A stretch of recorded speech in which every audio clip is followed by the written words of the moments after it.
It's not that often that a woman in her late 70s decides to take up tap dancing, but if your granddaughter runs her own dance studio and is willing to take you on as a client, then why not? Diana Budge used to tap dance when she was a kid, but life got in the way and she hung up her tap shoes for a few decades. 2 years ago, her granddaughter Amanda convinced her she could and should try it. We stopped in to Dance Dreamworks in Kingston to check out their moves.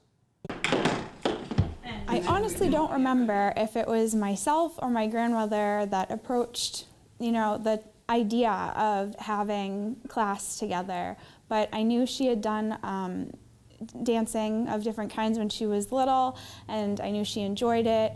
And I also, when I was in high school, she took a few classes here and there, so it seemed like a good idea to have the two of us tapping together. That was what she was really interested in continuing to learn and get back into. When I first began, obviously it'd been a long time, so it was rough. But over time it has gotten better and a little bit easier. And now I feel like I've really moved along so that I could probably manage a little bit more. We're attempting some more difficult steps that require a lot more stamina than initially when you first begin. And we're doing things like Cincinnati's and Buffalo's, and which require a lot of energy. And I try to keep up with that, but it's an adventure for me. I'm having a good time. I think that things like balance and agility and stamina all come into play when you want to take a dance class, no matter what age you are.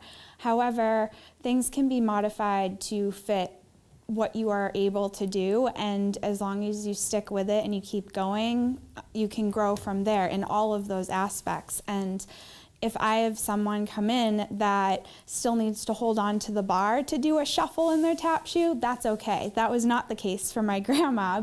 You can tone it down to where you can manage it. I'm active because I've always been active. It's that old story, if you don't use it, you lose it, and I believe in that. So consequently, I've always moved, and it takes a lot of energy, but it can be scaled down to whatever your needs are, and you can still have the fun of doing it.